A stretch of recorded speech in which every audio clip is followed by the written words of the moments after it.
예, 제20대 대통령 선거는 끝났습니다. 애국 기도에 동참해 주신 여러분에게 감사를 드립니다. 100가지의 기도 제목을 놓고 우리는 열흘 동안 줄기차게 기도했습니다.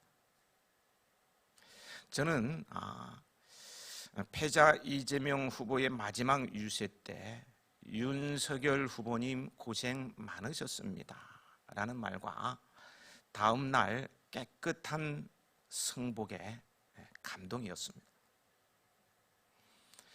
그리고 현실 정치 행정 경험이 전혀 없는 후보가 국민의 선택을 받았으니 우리는 더욱 애절하게 애국 기도를 이어가야 할 것이고요.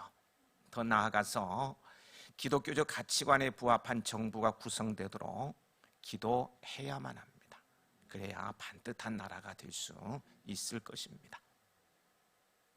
바라기는 차기 대통령은 임기를 마칠 때 국민을 통합한 대통령, 통일의 길을 열어놓은 대통령, 미래를 위해 지속 가능한 조국을 이끈 위대한 대통령으로서 아쉬움의 감동과 감사의 박수를 받는 전직 대통령이 되길 기대해 봅니다. 본문은 63장 15절부터 이어지는 하나님의 도우심과 긍휼하심을 구하는 이사야 선지자의 애절한 구국 기도입니다. 지난주일에 상고했던 1절부터 4절에 이어지는 5절에서 7절까지 해서 하나님의 백성들이 고난받고 고통 가운데 있는 이유가 자신들의 범죄한 때문임을 인정하고 고백한 이사야는 거기서 그치지 않고요, 8절에서부터는 이스라엘을 긍휼히 여겨달라고, 망할 수밖에 없는 하나님의 무서운 진노를 받고 있는 이 이스라엘 백성을 긍휼히 여겨주실 것을 간곡하게 호소하고 있습니다. 8절을 함께 읽어 보시겠습니다.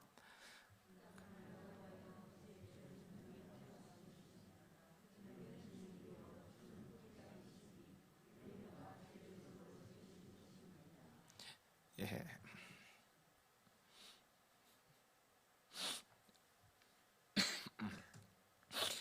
여기에 보면 이사야는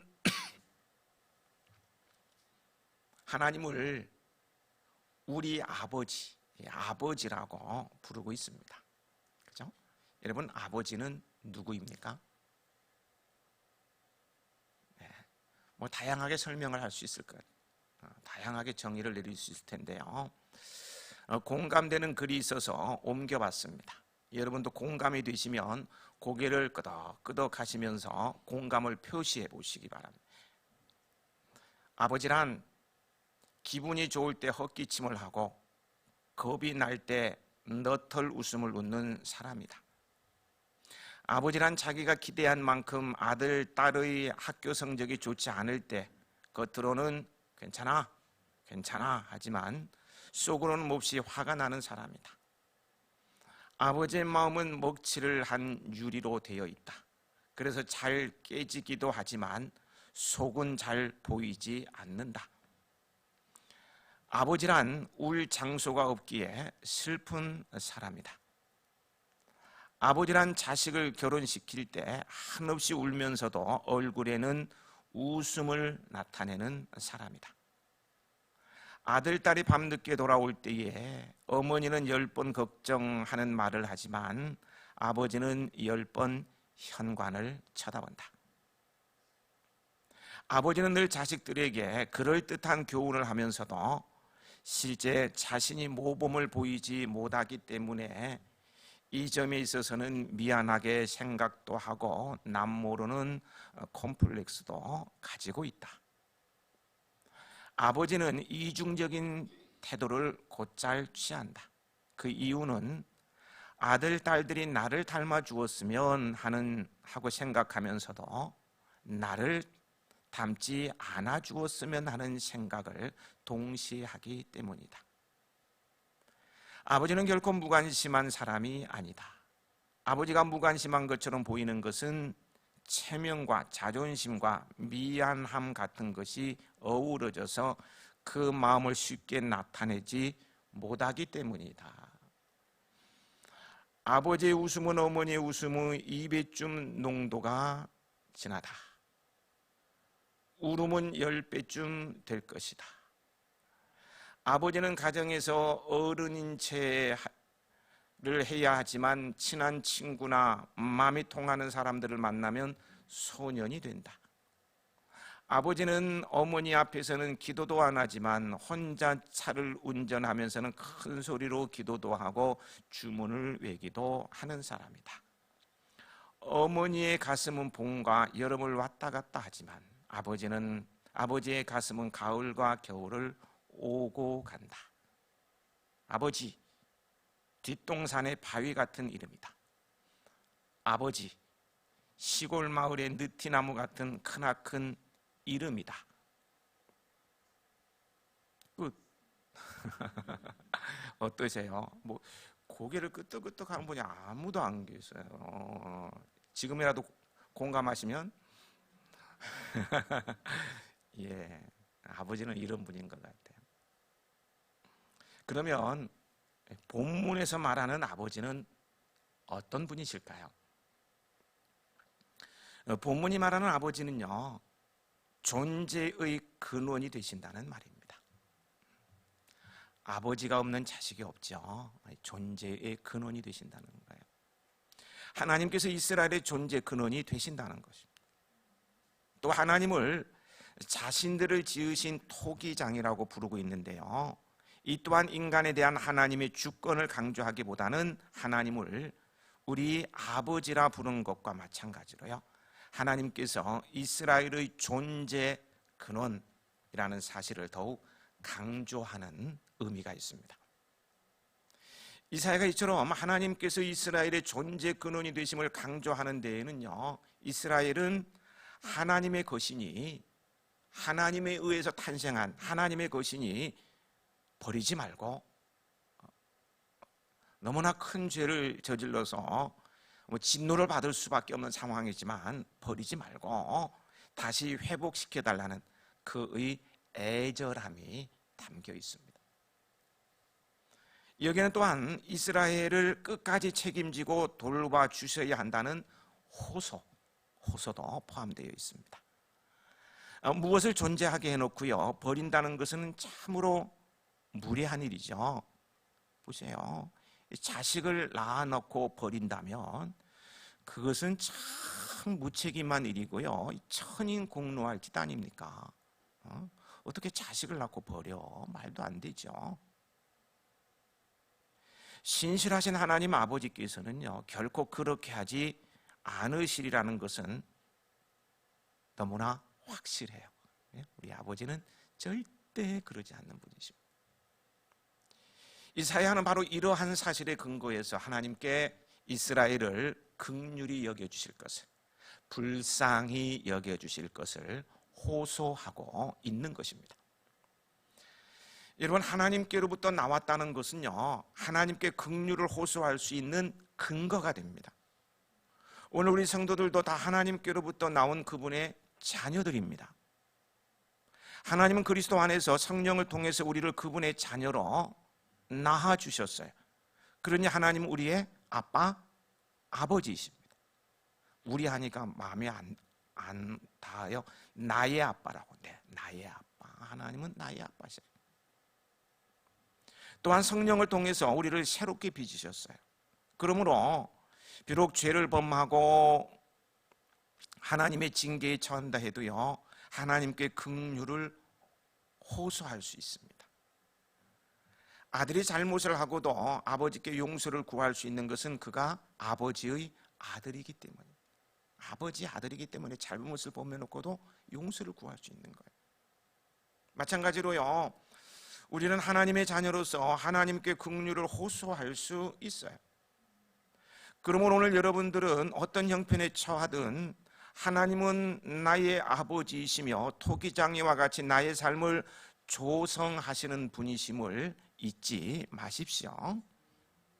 그리고 이에 근거하여서요, 하나님께 도우심과 은혜, 긍휼하심을 간구하시기 바랍니다. 신실하신 하나님 아버지는요, 여러분의 호소를 외면하지 않으시고 들어주십니다. 주님께서 마태복음 7장 11절에 이런 말씀을 하셨어요.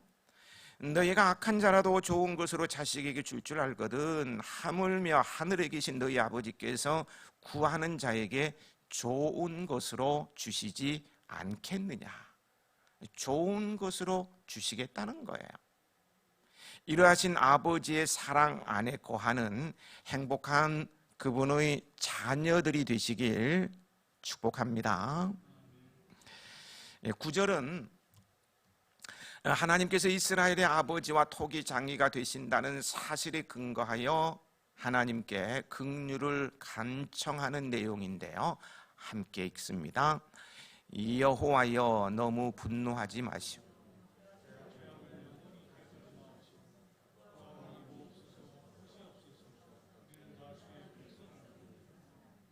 이사야는 문자 그대로요, 하나님을 향해 다만 너무 분노하지 마시고 죄악을 영원히 기억하지만 말아달라고 간청하고 있어요.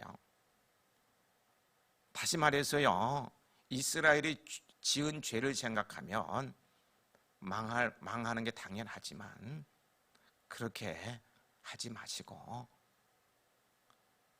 회복할 수 없을 정도로 분노하지 마시고 좀 긍휼히 여겨 주옵소서, 이런 기도라는 거예요.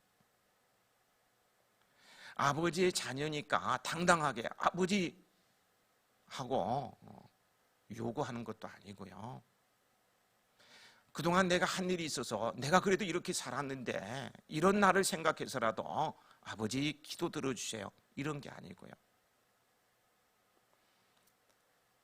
지은 죄를 생각하면 할 말이 없지만 당연히 망해야 되지만 가능하시면 긍휼을 베풀어 주옵소서.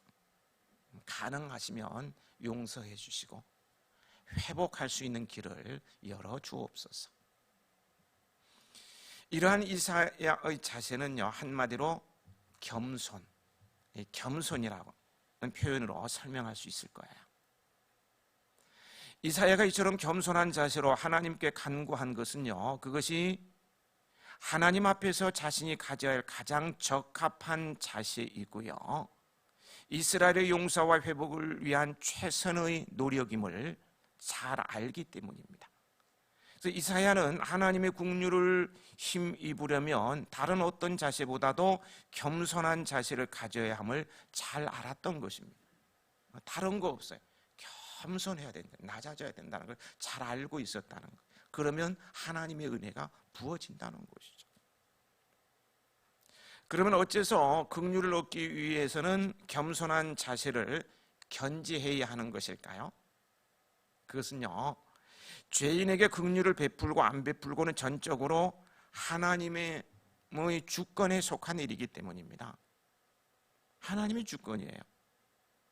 앞서 하나님께서는 이스라엘의 아버지와 같으신 분이고요, 그들을 조성하신 토기 장이와 같은 분이라고 했습니다. 그러나 하나님께서 아버지시고요, 자신을 지은 토기 장이라고 해서 죄인을 무조건 용서하셔야 할 의무가 있는 것은 아닙니다.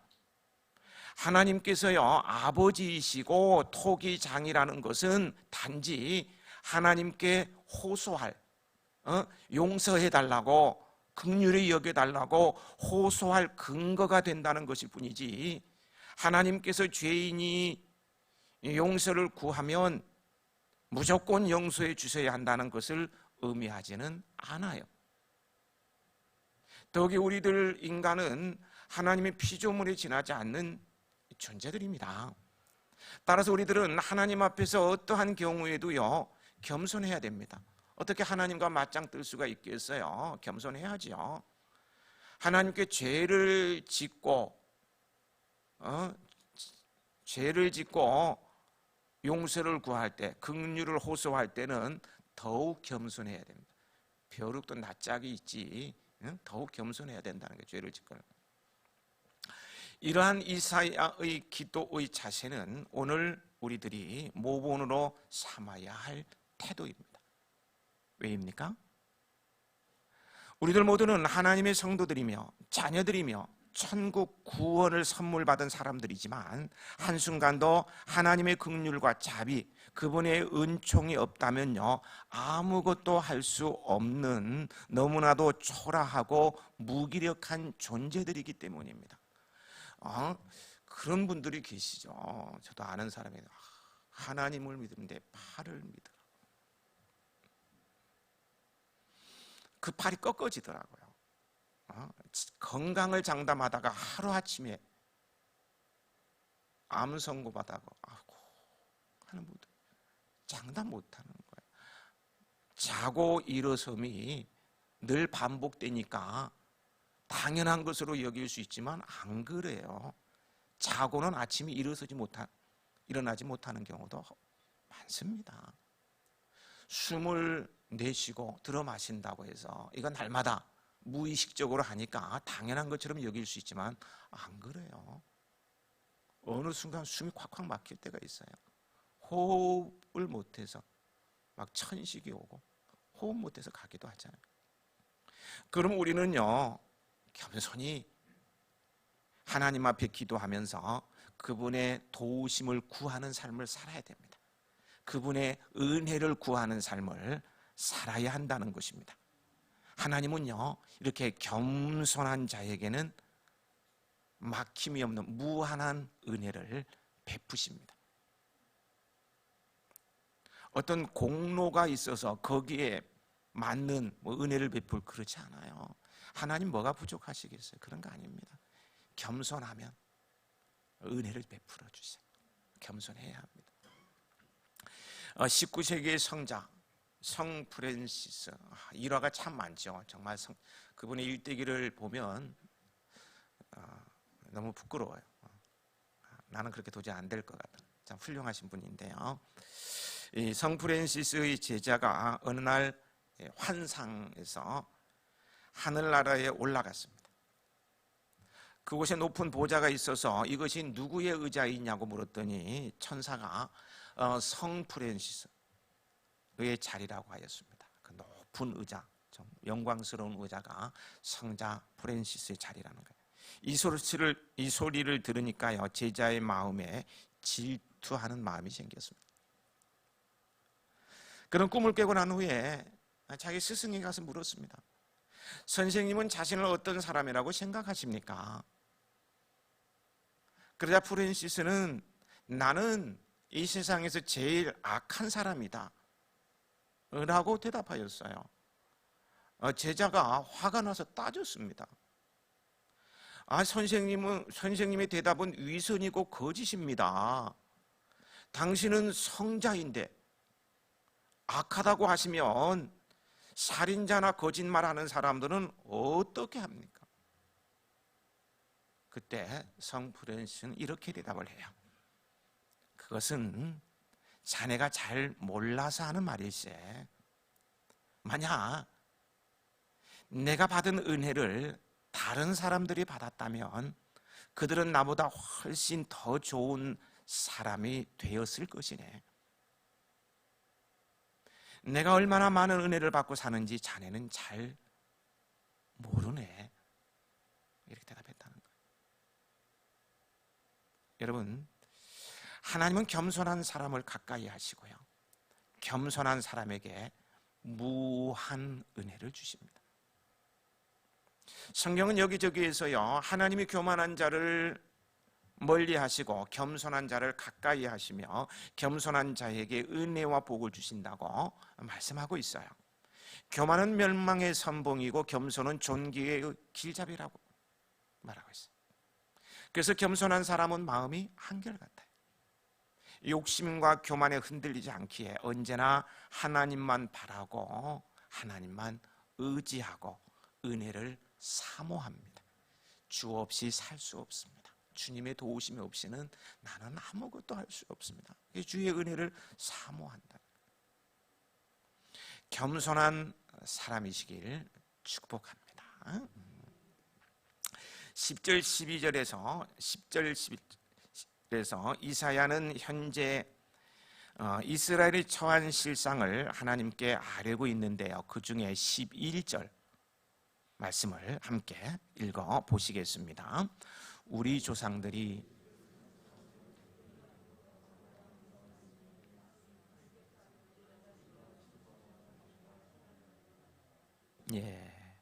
이스라엘 백성들이 하나님을 예배하던, 하나님께 제사를 드리던 예루살렘 성전이 불에 탔다는 것입니다. 여기서 말하는 예루살렘 성전은 솔로몬 성전을 말합니다. 솔로몬 성전은 주전 959년경에 건축되었는데요. 주전 586년 예루살렘이 바벨론에 의해서 함락되어서 파괴될 때 성전도 불에 타고 말았습니다. 그런데 유다 사람들은요, 성전이 파괴된다는 것은 감히 상상도 할 수 없었어요. 왜냐하면 성전은 하나님께서 임재하시는 하나님의 처소라고 생각했기 때문입니다. 성전은 하나님의 처소이기 때문에 하나님께서 친히 지키실 것이라고 그들은 생각한 거예요. 당연히 그렇게 생각하고 거기에 대해 조금도 의심하지 않았어요. 더 나아가 그들은 성전만 아니라 성전이 있는 예루살렘 성읍도요 보호될 것이라고 생각했습니다. 성전이 있으니 그 마을까지 다 보호해, 그 도시까지 다 보호될 것이라고 생각했어요. 그러한 이유로요, 그들은 나라가 이 바벨론, 이 이방인의 침입을 받기라도 하면 예루살렘에 모여들었습니다. 예루살렘을 피난처로 삼았다는 거예요. 전쟁이 일어나면 피난을 가는데 어디로 간다고요? 예루살렘으로 가는 거예요. 지금 전쟁이 일어나서 막 피난 막 가는 거 보셨죠? 갈 데가 없어요. 받아주기도 하고 안 받아주기도 하고 난민들 안타깝죠. 근데 이스라엘 백성들은 전쟁이 일어나면 예루살렘으로 다 모여드는 거예요. 그들은 성전이 예루살렘에 있는 한 결코 이방인들이 침투해 들어오거나 성을 함락시키지 못하고요. 결국 자신들은 안전하게 보존될 줄로 믿었어요. 실제로요, 그런 일이 있었어요. 예루살렘은 히스기야 시대예요. 그러니까 바벨론보다 한참 전이죠. 히스기야 시대에 아수르에 의해서 포위되고요. 사내립이 쳐들어왔을 때 풍전등화와 같았습니다. 아수르 군대와 싸워서 이길 가능성은 1도 없었어요. 이제 망하는 것만 남아있어요. 그래서 모두가 두려움에 떨고 히스기야는 어떻게 합니까? 성전에 가서 막 기도하잖아요. 난리 났어요. 망하는 것만 남아. 근데 그 밤에 하나님께서 천사를 보내서 18만 5천 명을 죽여버려요. 그리고 사내립이 다 철수하고요. 그 왕은 아들에게 칼로 맞아 죽잖아요. 그래서 아수르가 망해버려요. 어디를 왔다가 예루살렘을 침공하려고 왔다가, 그리고 히스기야를 모독하고 예루살렘 주민들을 조롱하다가 결국 완전 박살나서 초인류 강국이던 신흥 강국, 근데 망해버리고 말았어요.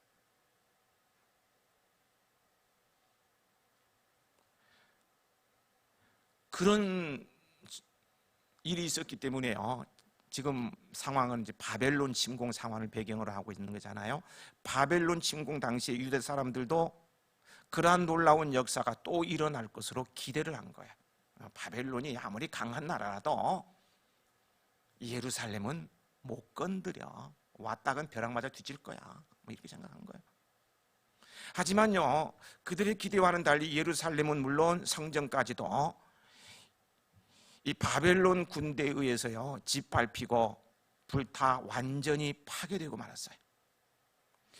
이 일은 당시 예루살렘의 완전성, 성전의 영원성을 믿고 있었던 이스라엘 사람들에게요 너무나도 충격적인 것이었고요, 엄청난 사건이었어요. 막 심장이 벌렁벌렁 뛰고 이거 있을 수 없는 사건이었어요. 이방인들의 성전을 짓밟는다는 그들의 생각에는 불가능한 일이었어요. 아예 생각조차 안 하는 거였어요. 당시 이스라엘 백성들은요, 생각에 의하면 성전에 난입한 이방인들은 그 자리에서 급사해야 하였습니다. 성전에 들어오는 순간 하늘에서 벼락이 떨어져서 죽던가 심장이 터져서 죽던가 무슨 일이 일어날 것으로 생각했어요. 당연히 그렇게 생각했어요.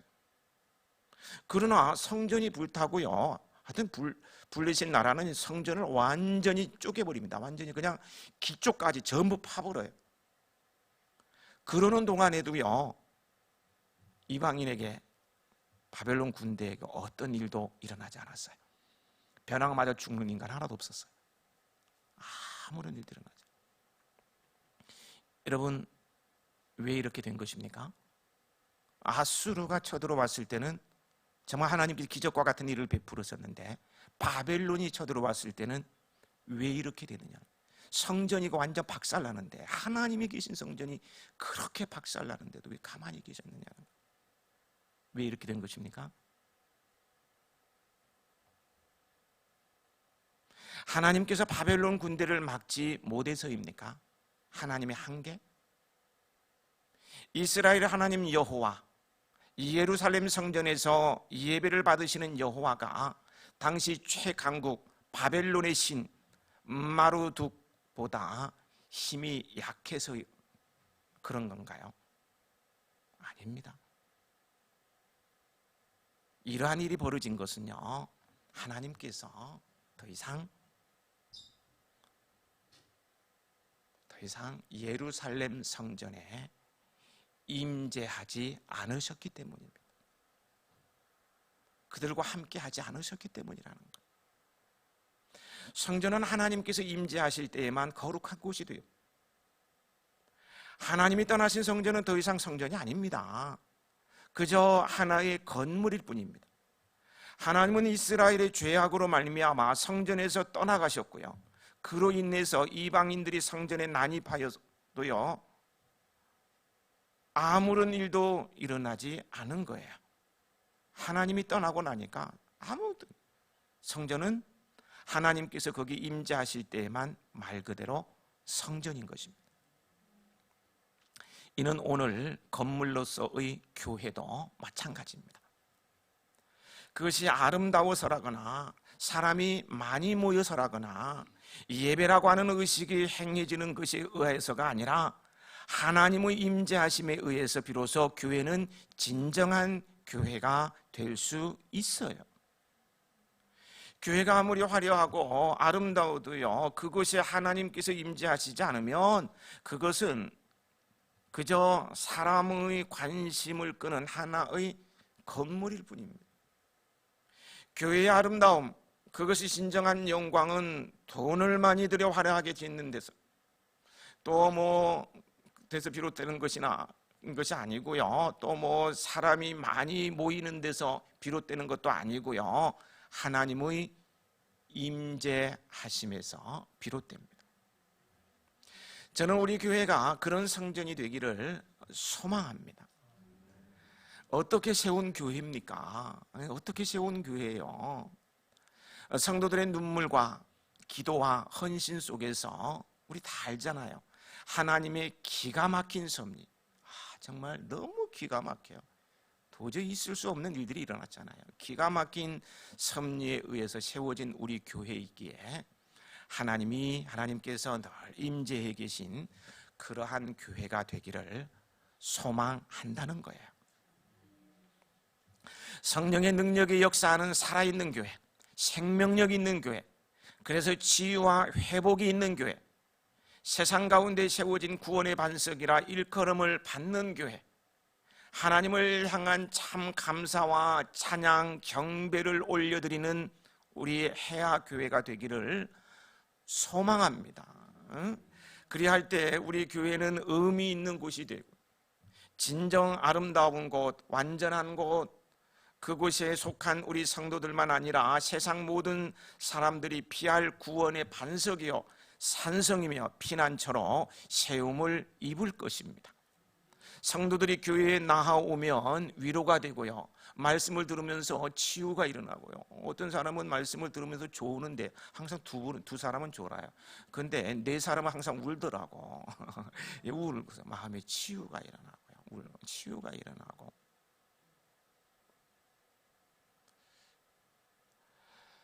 기도하면 응답받고 위로가 있고 평안을 찾고 이런 하나님이 임재해 계신 우리 교회가 되길 소망하며 축복합니다.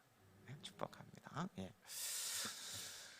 다시금 8절에 보면은요. 8절에 보면 이사야는 이 여호와 하나님에 대하여 주는 우리 아버지시니다라고 말했어요. 우리 예수님께서도요. 십자가에 돌아가시죠. 하나님을 아빠, 아버지 이렇게 부르시는 것을 보게 되죠. 마가복음에 나오죠. 또 사도 바울은요. 로마서 8장 15절에 이렇게 말해요.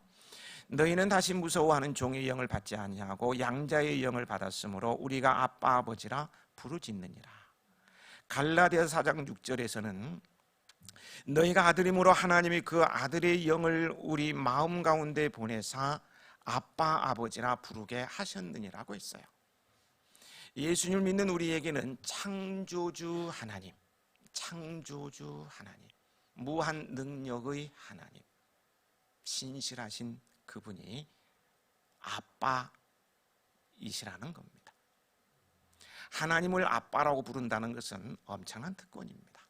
아버지는 어렵지만요, 아빠는요 매달릴 수 있어요. 재롱을 피울 수가 있어요. 마음을 달라고 얘기할 수도 있어요. 친근함. 그래서 하나님을 아빠라고 부른다는 것은 엄청난 특권입니다. 물어보십시다. 솔직히 답해 보십시오. 솔직히 답해 보십시오. 하나님은 나의 아빠십니까? 하나님은 나의 아빠신가요? 그렇다면요, 그분은 나의 존재의 근원이시기 때문에 나는 모르지만 태어날 때 나를 받아주셨고요, 유년 시절에 나를 도우셨을 것입니다. 영적으로 걷는 일을 가르쳐 주시고요, 내가 넘어질 때 붙잡아 주시고 몰래 내 걸음을 인도해 주셨습니다. 제가 하는 말이 아니고요, 호세아 11장 3절에 나옵니다. 나중에 읽어보세요. 이런 말이에요. 내가 에브라임은 유대민족을 하나님이 사랑하는 백성들이라고 생각하면 됩니다. 에브라임에게 걸음을 가르치고 내 팔로 안았음에도 내가 그들을 고치는 줄을 그들은 알지 못하였도다.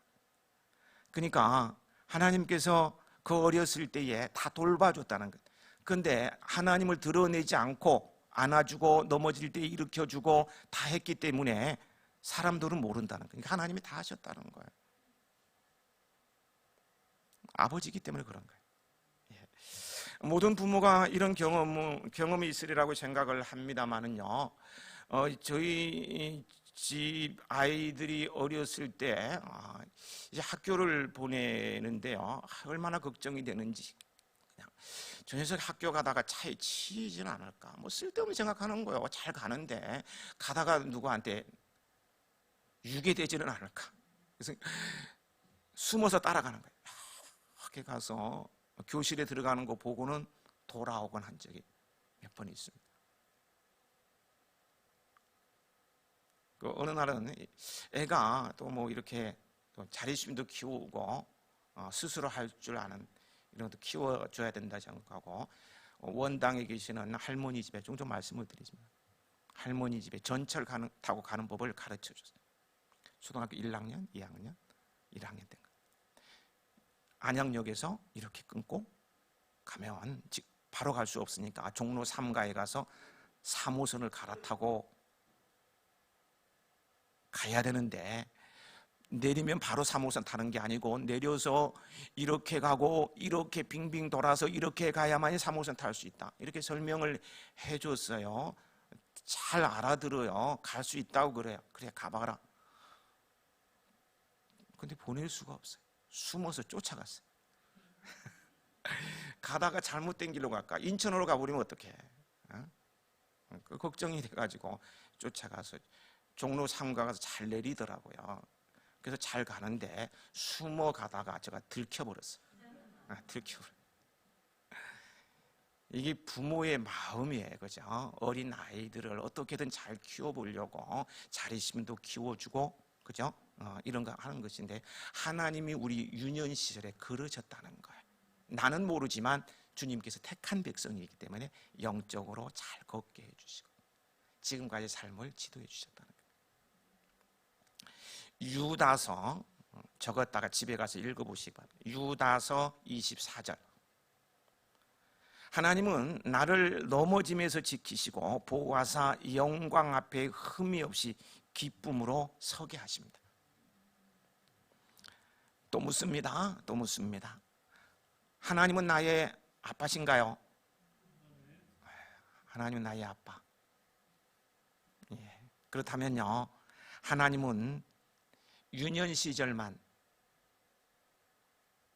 함께 하신 게 아니고요, 내 일생 동안, 내 일생을 통해서 나를 돌보실 것입니다. 풍성히 나의 날에 복을 주실 것입니다. 부모는 자식을 돌볼 의무가 있습니다. 자식이 부모를 돌보는 게 아니에요. 그래서 하나님도 그러해요. 그래서 그 고린도후서 12장 14절에 이런 말씀이 있어요.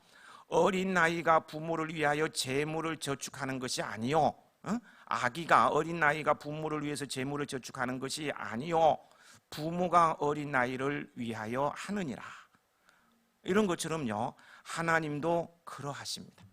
하나님도 자녀된 우리를 위해서 재물을 저축하신다는 거예요. 풍성함으로 우리를 채워주신다는 거예요. 그렇기 때문에 내일 일로 염려하지 않으셔도 돼요. 채워주십니다. 채워주세요. 또 묻습니다. 하나님은 나의 아빠십니까? 네. 그렇다면 나는 하나님에게 영원히 속했다는 사실을 알게 됩니다. 영원히, 내가 죽을 때까지만이 아니고 영원히 하나님을 아버지로 모신 삶을 산다는 거예요. 얼마나 큰 복입니까? 하나님은 나의 아빠 아버지시기 때문에 그렇죠. 아빠 아버지의 긍휼하심, 돌보심, 채워주심, 인도하심의 은혜가 여러분과 함께 하시길 축복합니다. 어려울 때마다 아빠, 아빠, 아빠 부르세요. 가슴이 뭉클뭉클 위로해 주실 거예요. 더 나아가서요, 우리 아버지는 우리를 용서해 주시는 아버지이십니다. 누가복음 15장에 나오는 말씀인데요, 재산을 모두 탕진한, 아버지의 재산을 가지고 다 탕진한 아들이 감히 아버지의 아들이라고 부름을 받는 것을 생각하지 못하고요, 그저 품꾼의 하나로 여겨주시기만 해도 감사하리라 생각하고는 결단을 내려서 아버지께로 돌아가죠. 너무 힘드니까 아버지께로 돌아간 거예요. 그러나 아버지는요, 아직도 거리가 먼데도 그를 불쌍히 여기고 그에게 달려와서 목을 끌어안고 입을 맞춥니다. 이미 아버지께로 돌아왔다는 것은 그 하나의 사실만으로도요, 아버지는 아들의 모든 죄를 용서해 주셨습니다. 아버지의 재산을 다 탕진했던 과거를 묻지 않아요. 돌아왔다는 한 가지 사실만으로 모든 것을 용서해 주실 뿐만 아니라 아들의 권위를 회복시켜 주었어요. 오늘 내가 상처 있고 실패한 모습일지라도요, 아버지께로 나아오기만 하면 아버지께서는 용서해 주실 뿐만 아니라 그분의 자녀됨의 권세를 회복시켜 주시고 필요한 자원들을 우리에게 넉넉히 주십니다. 새 일을 행할 수 있도록 도와주시고요. 아버지는 가장 좋은 것을 자녀에게 주십니다. 너희가 악한 자라도 좋은 것으로 자식에게 줄 줄 알거든 하물며 하늘에 계신 너희 아버지께서 구하는 자에게 좋은 것으로 주시지 않겠느냐. 앞에서 말씀을 드렸어요. 아버지는요, 우리 삶에 있어서요, 모든 것을 준비하고 인도하시는 분입니다. 즉흥적으로 그때그때에 따라서 뭐 이렇고 저렇고 막 들쑥날쑥 그렇게 하는 분이 아니에요. 아주 꼼꼼하게 모든 것을 준비하고 인도하시는 분이세요. 예를 들어 볼까요? 하나님께서요, 아담을 만드실 때요, 아담을 만드시기 전에 에덴 동산을 먼저 만드셨어요.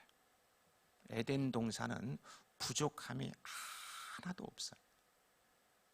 그리고 난 다음에 아담을 만들었어요. 아담을 만들고 난 다음에 너에게 필요한 것이 뭐니? 이게 필요한 것 같다. 이것저것 만드신 게 아니고 완벽하게 만들고 난 다음에 아담을 창조하셨다는 거예요. 아담으로 하여금 불편함이 없도록 행복하게 해주시려고 모든 걸 준비했어요. 배우자도 미리 계획해 주셨어요. 다 설계해 주셨어요. 그래서 하와를 나중에 보내주시잖아요. 이렇게 완벽하게 준비하고 인도하시는 분이 우리 아버지세요. 자식이니까 이런 아버지의 사랑과 복을 우리는 받아 누려야 되지 않겠습니까? 이 사랑과 이 복을 어떻게 받아 누릴 수 있을까요? 믿음으로. 우리는 믿음으로 모든 것을 얻는 것입니다. 하나님을 믿으시기 바랍니다. 그분을 아버지로 믿으시기 바랍니다. 나의 아빠로 믿으세요. 믿음으로 받는 거예요.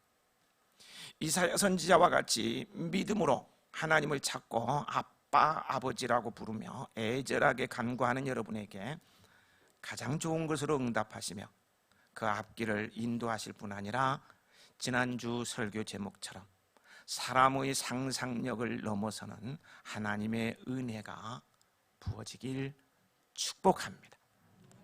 하나님은 나의 아빠, 아버지십니다. 아버지 하나님,